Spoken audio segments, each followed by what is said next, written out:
Hey, how's it going? Wanted to make a video of me working on my, what is this, a 2008 Ford Ranger. And what I got going on is I had something similar to this happen, but this is different. You see my selector indicator, it's actually in park, but it's over in reverse. And so if I want to go in reverse, I got to put it in, I think it's neutral. Yeah, it's just like one thing off. And if I were to, you already know how to drive, if you got one of these, you already know how to work the shift lever. But it moves, it's just like way off, and that tells me I suspect what had happened. There's a little plastic piece, which I'll show you. We'll figure out what's going on with this here. But if I move the shifter around, it shifts, but I just got to kind of do it by braille. And you know, one click to the right to go to reverse, 2 clicks to the right to go to drive, and then slam it all the way to the left to go to park. So let's see if we can work on that today, figure out what's going on. So you got to get down here and get this panel off. But I remember from last time, the first thing you got to do is get this brake off, and it's just got 2 Phillips screws that go up in the bottom here. Let's see if I can get a picture of that. See those 2 screws right there? Just gonna take those out, and then after I take those out, there's some screw right there. I think it's a bolt actually, but I'm not sure. Right there. I'll tell you what size sockets I use in those.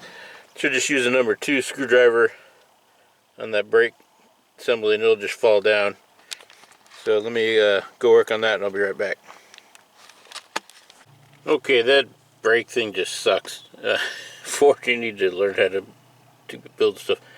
So it's got a crazy, I thought it was a Phillips screwdriver. It's got one of those hex head things. I don't know why they did that. And then, so I couldn't get my Phillips screwdriver. I thought, oh, maybe it's just a socket instead. And so an 8mm socket fits this. And I had to use a hand one because I couldn't tell if I was on there or not. It's just in a really awkward position. Put them both there. So it's got 2 screws. Boom, there, finally this thing comes out. It's just in a really bad, hard to get to, and I don't know why they did that. Anyways, so now that I got that crazy thing down, I can work on these screws that I showed you earlier before. I think they're nuts. We'll find out here. I gotta get those off next. So those little screws I took out to get this panel off, turns out I checked them once I got them out. I checked them with my standard sockets. Pretty sure you could just use a 9/32 on that. And on these ones I'm using looks like a 5/16. Can't see very good to get these out. And so just wanted to let you know what size sockets I'm using there. Alright, a little update there. They got these, I think these are called D-clips. This one fell out. It's not springy enough to hold it in position, so just watch for that. Looks like what they did was, I don't know how you're supposed to do that. They got one there, one up there. Basically, it should be one in every spot, and this one, I don't know what, that looks like they soldered a nut, or welded a nut in place. Anyways, this is probably, well, that's kind of interesting. I guess this is hanging there. So let's see. So I suspected this clip is broken. Oh, it is broken. Well, I don't know what's going on. I see this isn't connected. I thought it would be broken here. So I gotta get up there and figure out what the heck's going on with that. Doesn't look good. Unless that was supposed to be connected right there.